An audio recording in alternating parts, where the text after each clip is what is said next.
Welcome back. Union Ministers Arun Jaitley and Rajnath Singh are addressing a press conference in New Delhi. Let's cut across. लेकिन हमारे प्रधानमंत्री जी ने उसका तुरंत संज्ञान लिया।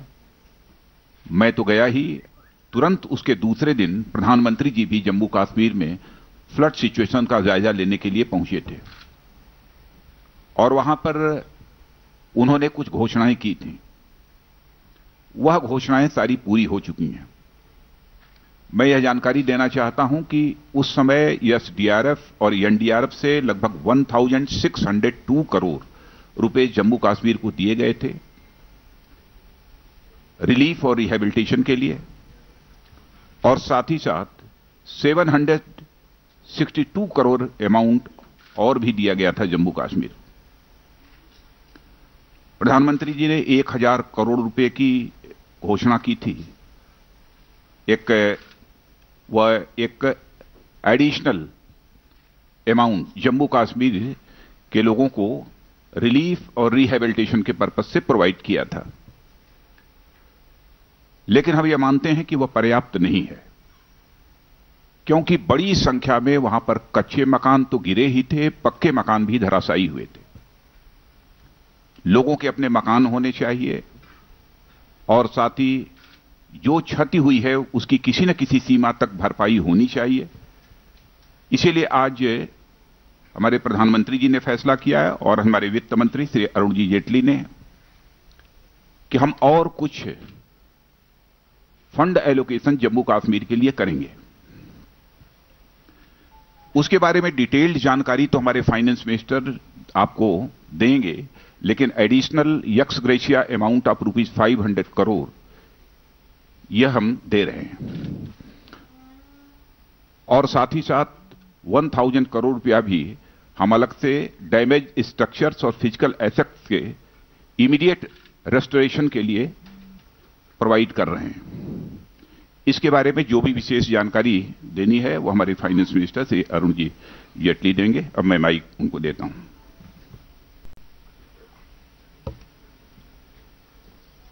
गृहमंत्री जी ने ये जो कहा कि जम्मू कश्मीर, लेह और लद्दाख, कारगिल, इन क्षेत्रों के विकास में सरकार का एक विशेष ध्यान है। मेन स्ट्रीम पॉलिटिकल पार्टीज की एक चुनाव में से उभरे गठबंधन में से एक लोकप्रिय सरकार बनी है, और वो सरकार अपने डेवलपमेंटल एजेंडा को पूरा कर पाए, केंद्रीय सरकार इसलिए उसकी पूरी मदद करेगी।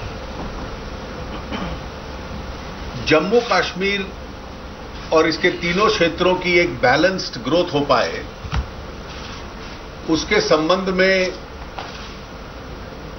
एक अधिकारियों की टीम अभी राज्य का दौरा करेगी, जिसमें सीईओ, नीति आयोग और एक्सपेंडिचर सेक्रेटरी रहेंगे, और लॉन्ग टर्म क्या क्या मेजर्स लेने चाहिए for a long term developmental vision of Jammu and Kashmir,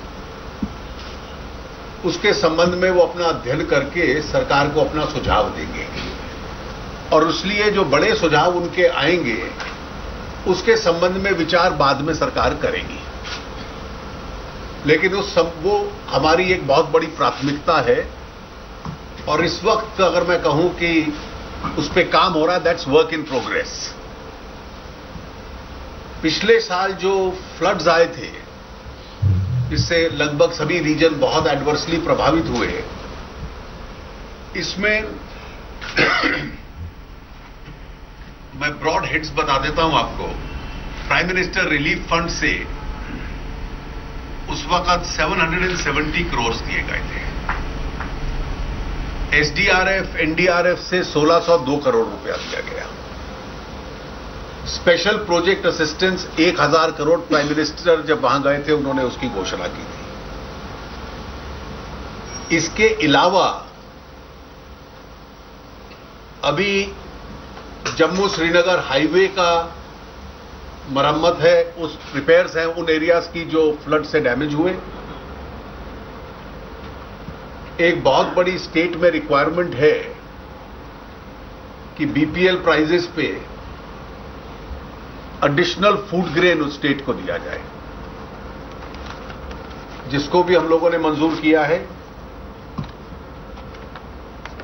जो कच्चे हाउसेस थे और छोटे घर थे लोगों के, जिसमें प्रायः गरीब लोग रहते हैं और सामान्य लोग रहते हैं, जो डैमेज हुए पार्टली या फुल्ली, ऐसे 75,000 घरों को दोबारा रीबिल्ड करने के लिए एक ग्रांट है। और क्योंकि टूरिज्म स्टेट की मेन स्ट्रीम है और आजकल तो अच्छा टूरिज्म सीजन चल रहा है, तो टूरिज्म प्रोजेक्ट्स को जो नुकसान हुआ वो, और जो 12 टूरिज्म प्लेसेस हैं उसके लिए एक स्पेशल ग्रांट। और 2008 में जो तब के प्रधानमंत्री जी ने एक पैकेज अनाउंस किया था, उसमें कुछ आउटस्टैंडिंग पेमेंट्स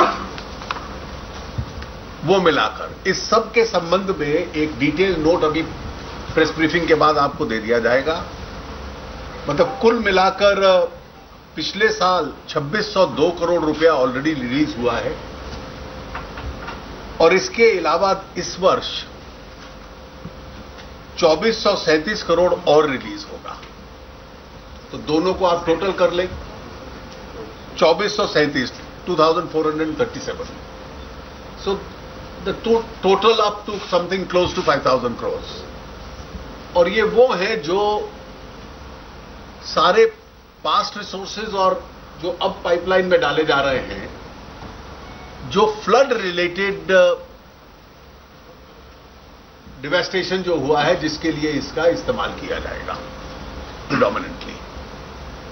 और इसके अलावा जो लार्जर डेवलपमेंटल प्लान है स्टेट के संबंध में, स्टेट गवर्नमेंट के साथ बैठकर हम लोग डिस्कस करेंगे और सेंटर को उसके ऊपर में पूरा स्टडी करके power sector, highway sector, tourism, education, health services, इस सब के संबंध में जो कुछ स्कीम्स हम लोगों ने टेंटेटिवली अनाउंस की हुई हैं, कुछ और हो सकती हैं, उसके संबंध में सीईओ, नीति आयोग और एक्सपेंडिचर सेक्रेटरी अभी राज्य का दौरा करके अपने पूरे सुझाव केंद्र को देंगे।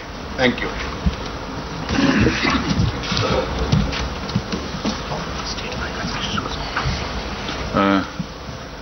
कुछ द्रौपदी,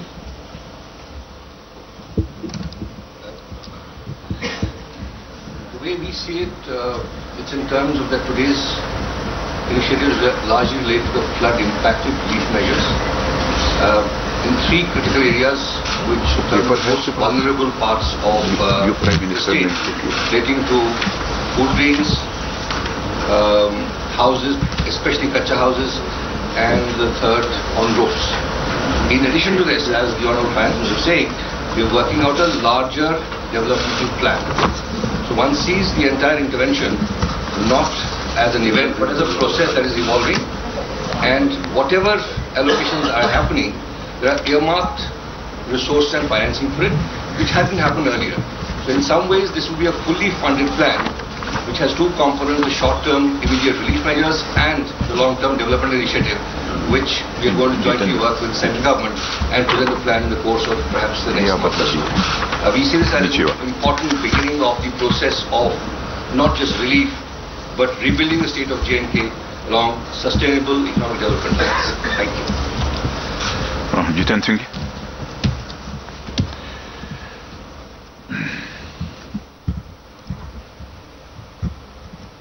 मित्रों, आदरणीय गृह मंत्री जी ने और आदरणीय वित्त मंत्री जी ने विस्तार में सब कुछ कह दिया है, इसमें कुछ जोड़ने को नहीं रह गया।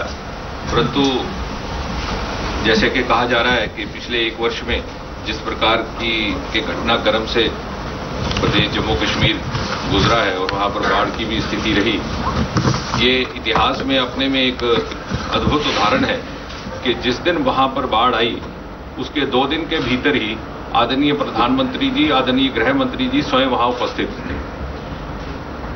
यदि आप पिछला सितंबर 1 से जो घटनाक्रम आरंभ हुआ देखेंगे तो 3-4 सितंबर को वहां पर बाढ़ का प्रकोप ज्यादा देखने को आया।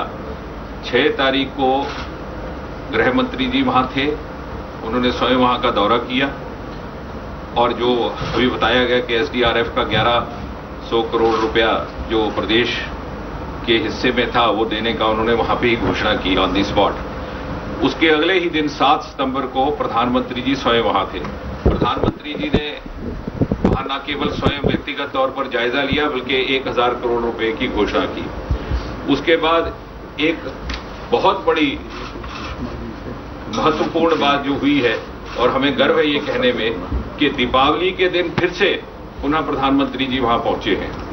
तो 23 अक्टूबर को बाढ़ पीड़ितों के बीच प्रधानमंत्री जी आदरणीय श्री नरेंद्र मोदी जी ने पहले सेना दल के कुछ लोगों के साथ सुबह का समय बिताया और शाम को वो कश्मीर घाटी में रहे और वहां पर उन्होंने 745 करोड़ रुपए की घोषणा की, जिसमें मकानों इत्यादि के लिए जो आपको आदरणीय वित्त मंत्री जी ने आंकड़े दे दिए हैं उसके अंतर्गत आ जाते हैं। उसमें 75 करोड़ रुपया विशेषकर मकानों की मरम्मत के लिए था और उसके अतिरिक्त जो अनकहा जितनी भी स्कूलों की पाठशालाओं की किताबों का खर्चा था वो फ्री देने की भी घोषणा की गई और इसके अतिरिक्त वहां पर टेंट कंबल इत्यादि का। तो कहने का तात्पर्य ये कि न केवल आर्थिक सहायता वहां देने का काम किया भारत सरकार की ओर से और आदरणीय प्रधानमंत्री जी ने स्वयं, बल्कि वहां पर जाकर के उन लोगों के बीच उनका मनोबल बढ़ाने का काम किया। ये अपने में एक बहुत बड़ी ऐतिहासिक बात है जो मुझे लगता है विश्व में किसी भी देश में देखने को नहीं मिली। धन्यवाद। ये मैंने कहा फाइनेंस के बारे में बात हो गई, लेकिन किसी भी स्टेट अथवा किसी भी कंट्री की डेवलपमेंट की पहली शर्त होती है कि एक सिक्योर और पीसफुल एनवायरनमेंट होना चाहिए। तो जम्मू कश्मीर के बारे में मैं कहना चाहूंगा कि वहां की सिक्योरिटी सिचुएशन में काफी इंप्रूवमेंट हुआ है और लेवल ऑफ वायलेंस इसमें भी काफी डिक्लाइन है। और इतना ही नहीं, मैं कह सकता हूं कि टेरर इंसिडेंट्स इसमें भी 25% का फॉल इधर हुआ है। यह केवल आपकी जानकारी के लिए मैं बतला रहा हूं।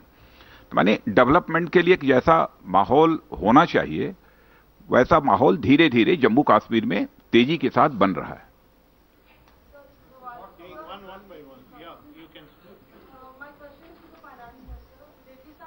मंत्री के साथ साथ आईएनडी मिनिस्टर भी हैं और जब भी सरकार समस्या में होती है या संकट में होती है आप संकट मोचक के तौर पे सीधे फ्रंट से बैठ करते हैं। सवाल ये उठ रहा है कि विदेश मंत्री इतने आरोपों में घिरी, इतना बवाल मचा, राजनाथ सिंह से लेकर तमाम मंत्री डिफेंस में आए, क्यों अरुण जेटली वित्त मंत्री सुषमा स्वराज के डिफेंस में अब तक नहीं बोले? देखिए, मैं स्पष्ट कर दूं कि सारे आरोप जो लगाए गए हैं बेबुनियाद हैं। उनका वक्तव्य और पार्टी अध्यक्ष का बयान कि उन्होंने जो किया अच्छी नीयत के साथ किया, शी एक्टेड बोना फाइडे, सारी सरकार और सारी पार्टी उसमें एक मत की है, इसमें किसी को संदेह ना रहे। सर, एक सवाल और उठ रहा है कि जिस तरीके से ये कहा जा रहा है कि सुषमा स्वराज ने अकेले ये फैसला लिया या फिर पूरी सरकार का ये फैसला था मदद करने का? देखिए, हमारे मंत्री जो विभाग के प्रमुख होते हैं वो इसके लिए काबिल हैं कि वो निर्णय ले लें और सरकार के जो निर्णय होते हैं उसमें सरकार की सामूहिक जिम्मेवारी होती है। आस्तीन का सांप कौन है? देखिए, अगला सवाल पूछिए।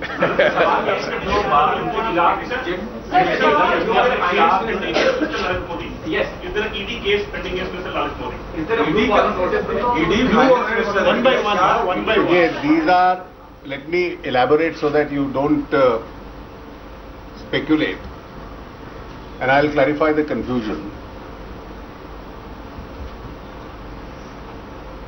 The Enforcement Directorate has investigated several cases against the person concerned. Show cause notices have been issued in a large number of them. These show cause notices are a quasi-judicial function of the Enforcement Directorate. The Enforcement Directorate is discharging those functions. I understand that out of 16 investigations, in 15 of them show cause notices have been issued. This is the information I have. One is still under investigation. Yeah. Nikul.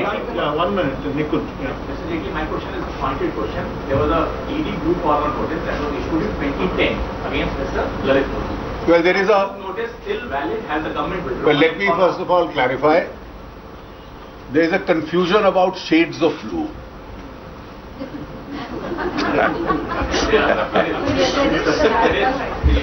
There is a procedure of a blue corner notice which is issued by Interpol. There is a procedure of a light blue corner notice which is issued by the Directorate of Revenue Intelligence at the request of the Enforcement Directorate. That notice was issued in 2010. That notice continues to be valid even today.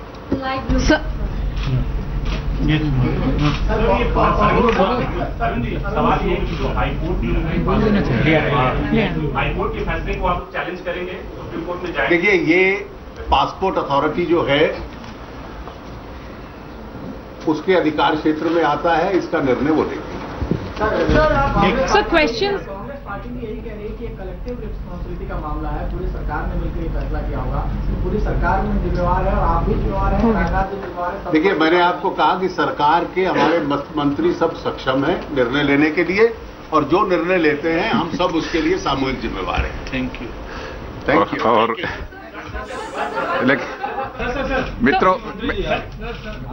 मित्रों, हमारी तरफ से एक निवेदन, ऐसा ना हो कि जम्मू कश्मीर छोड़ मत देना एकदम बिल्कुल।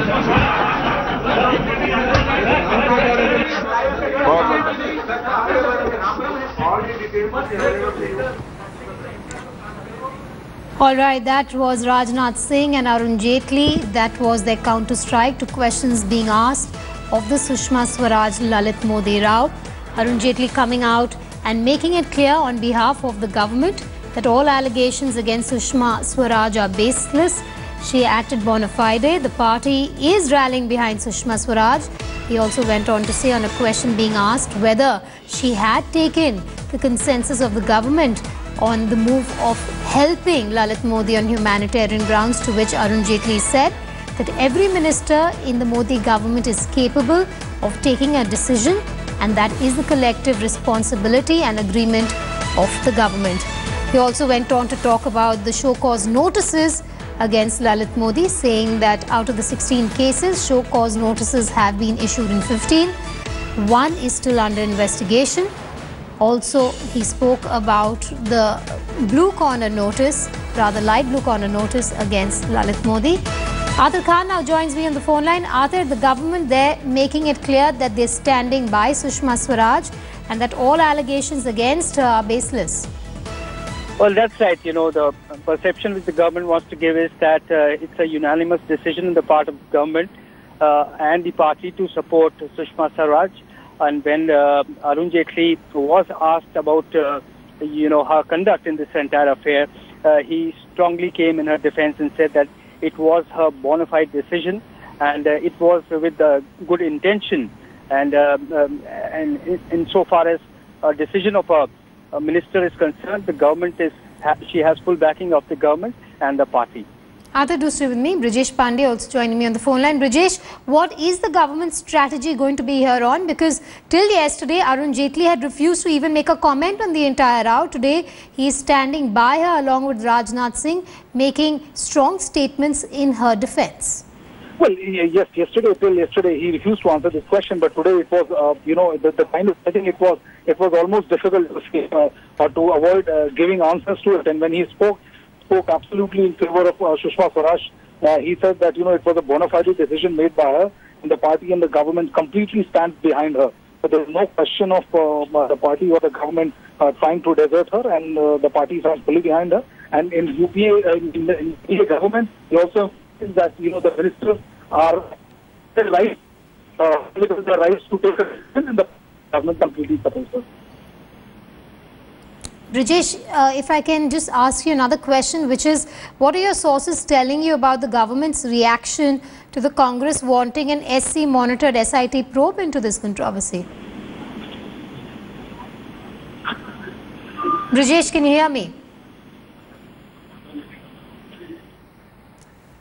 All right, there seems to be a problem there with Brajesh's line, but we will try and reconnect with him. While the BJP has come out and the Modi government has come out in full support, as you see on your screens, Rajnath Singh and Arun Jaitley, just about 5 minutes ago, standing by Sushma Swaraj after being asked a barrage of questions on the controversy, have come out and said that Sushma Swaraj had good intentions.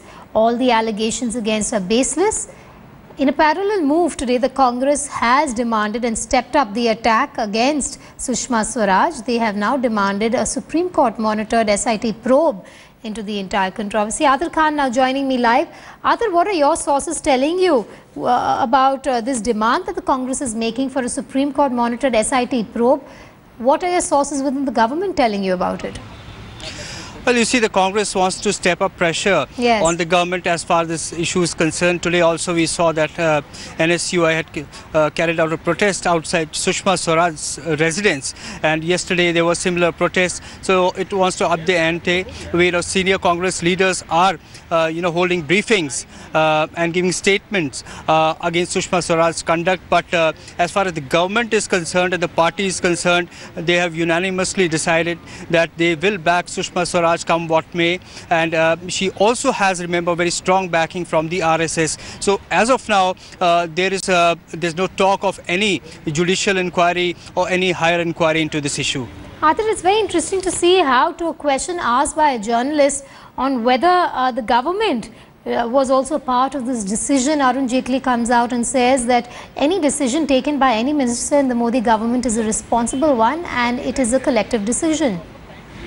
Well, that's right. He's come in defense of Sushma Swaraj's decision as far as supporting Lalit Modi is concerned, and he says that it's a bona fide decision taken on her part. It is with good intention, and there's no malified intention involved in this, and she has full backing of the government and the party.